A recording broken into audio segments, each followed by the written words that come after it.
Words are invisible, but they don't disappear. They stay, they echo, they follow. Sometimes they whisper in your own voice, telling you who you are, who you can't be, and what you'll never become. You may have forgotten who said them first, but your body hasn't. Your choices haven't. Your silence hasn't. This is SETHTRA Files, where silence speaks, and every story reveals the truths we inherited without permission. When you were young, you didn't just listen, you absorbed. Every word from a parent, a teacher, a friend became a command written into your nervous system. You believed what you were told, because children don't doubt authority, they become it. If you were told you were lazy, you grew up feeling guilty for resting. If you were told you were too sensitive, you learned to bury your feelings. If you were told you were difficult, you learned to apologize for existing. You didn't just hear those words, you built your life around them. Psychology calls it introjected voices, the internalized echoes of authority figures from your past. They shape how you talk to yourself now. They dictate how much joy you allow yourself to feel, how much success you believe you deserve, how much love you're willing to accept. You think your inner critic is you, but it isn't. It's a voice you inherited. It's someone else's pain living rent-free in your mind. That's the weight of words. They're not just sounds. They're seeds, and whatever you heard repeatedly grew. If you were praised only when you achieved, you learned that love is conditional. If you were ignored when you cried, you learned that emotion is dangerous. If you were told to be strong, you learned that vulnerability equals weakness. Now you wear those lessons like invisible chains, smiling, succeeding, performing, but never feeling like you're enough. Because no matter what you accomplish, the child inside still waits for someone to say, "I'm proud of you." You're safe now. The human brain remembers emotion longer than memory. You might forget the exact sentence, but your body still reacts as if it was spoken yesterday. That's why certain tones of voice can trigger you.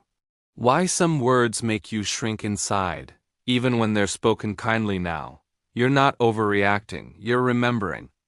Every harsh word that was once tied to your survival becomes a lifelong echo that your mind mistakes for present reality. So you grow up chasing approval, apologizing for your needs, and mistaking peace for silence. Because somewhere along the way, you learned that being loved meant being small.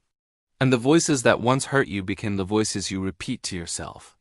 You don't need anyone else to criticize you anymore. Your mind already knows the script by heart. But here's the truth no one told you. You can rewrite it. You are not required to carry every word ever said to you. You are allowed to talk back to the echoes. To say, no, that wasn't mine, to keep. To replace inherited judgment with a chosen truth. Because healing isn't about erasing the past. It's about updating the voice that narrates your present. When you catch yourself thinking, "I'm not good enough," ask yourself, whose voice is that really? When you feel that familiar guilt for resting, ask, who taught me that safety must be earned? When you feel that deep fear of disappointing others, ask, who convinced me that love disappears when I make mistakes? The moment you question the voice, you begin to reclaim your power from it.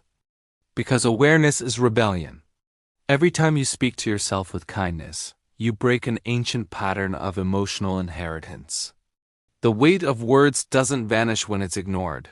It fades when it's replaced. You have to become the voice you needed to hear back then. You have to tell yourself what no one else told you. You have to speak to your wounds like they are listening, because they are. Say, "You did enough." Say, "You are safe now." Say, "You are not what they said you were."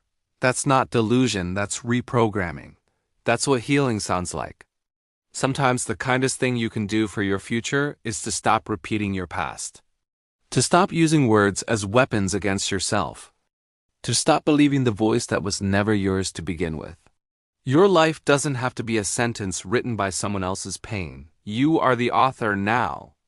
And when you finally start speaking differently to yourself, something changes quietly. Your body relaxes, your choices expand, your world softens. Because the echoes grow weaker when your own truth grows louder. The weight of words only remains heavy until you realize you can put them down. This is SETHTRA Files, where silence heals louder than sound, and every reflection reveals the stories that built us. If this story touched something in you, subscribe not for answers but for awareness. Because healing begins the moment you stop believing every word that once broke you. Thank you for being here.